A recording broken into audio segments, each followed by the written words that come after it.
Mark English. लेखक doctor Sandeep श्रोत्री. वाचक स्वर डॉक्टर अदिती कायमेघ. मनोगत. जुलै 2009चा काळ. रुग्णालयातील नेहमीच्या गडबडीमध्ये व्यस्त असतानाच महाराष्ट्राची एव्हरेस्ट कन्या कृष्णा पाटीलच्या हस्ते एव्हरेस्टच्या पायथ्याशी या माझ्या पहिल्याच पुस्तकाच्या द्वितीय आवृत्तीचा प्रकाशन समारंभ झाला. वृत्तपत्र आणि प्रसारमाध्यमांनी या कार्यक्रमाचं वृत्त सगळीकडे व्यवस्थित प्रसिद्ध केलं. त्याच काळात साताऱ्याजवळ असणाऱ्या कास पठाराने विविधरंगी फुलांची शाल पांघरलेली असते. निसर्गप्रेमींची पावलं दरवर्षी तिकडे वळत असतात. त्या भागाचं वेगळेपण निसर्गप्रेमींच्या समोर पुस्तक रूपाने यावं यासाठी माझे प्रयत्न चालू होते. अशातच कोल्हापूरहून मला जालिंदर पाटील या व्यक्तीचा दूरध्वनी आला. एकदाच नव्हे तर अनेक वेळा. माझ्या एव्हरेस्टच्या पायथ्याशी या पुस्तकाचं त्याने कौतुक केलं. त्या पुस्तकात उल्लेख असलेल्या मार्क इंग्लिस या गिर्यारोहकाबाबत तो खोदून खोदून चौकशी करत होता.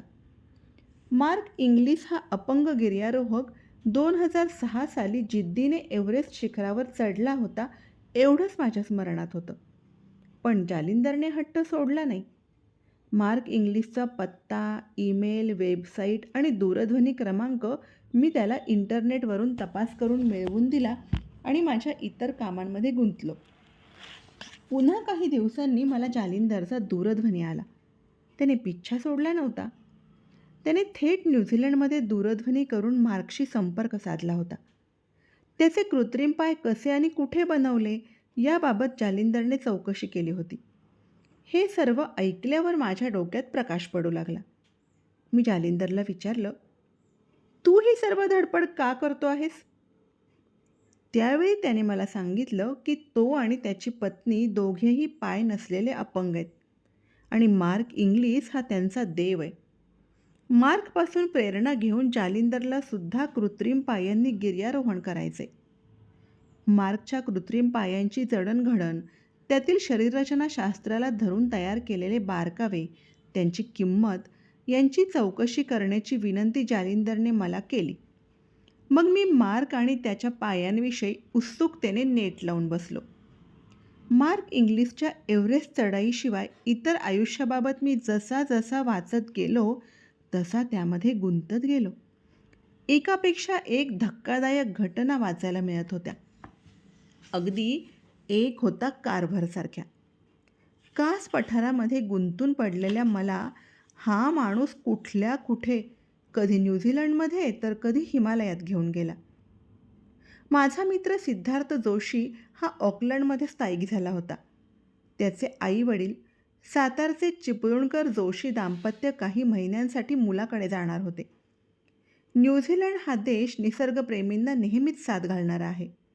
त्यामुळे सिद्धार्थच्या आग्रहाला ओ देत दिवाळीच्या 2 आठवड्यांमध्ये मी माझ्या पत्नी आणि मुलासह त्याच्याकडे जाण्याचा निर्णय घेतला. सिद्धार्थने स्वतः वेळ काढून आम्हाला तेथील निसर्गनिर्मित आश्चर्य फिरवून आणली. 15 दिवसांच्या तेथील वास्तव्यात आमची सर्वात रोमहर्षक अशी घटना होती ती ख्राईस्ट चर्च येथे मार्क इंग्लिस या चालत्या बोलत्या दंतकथेबरोबर झालेली भेट. 19 ऑक्टोबर 2009. स्थळ art gallery cafe, Christ church, New Zealand. दुपारी 4 वाजताची वेळ. मी भ्रमणध्वनीवरून संवाद साधला. आम्ही आर्ट गॅलरीसमोर उभे आहोत. आपण कुठे आहात? तेवढ्यात आमच्या दोघांची नजरभेट झाली.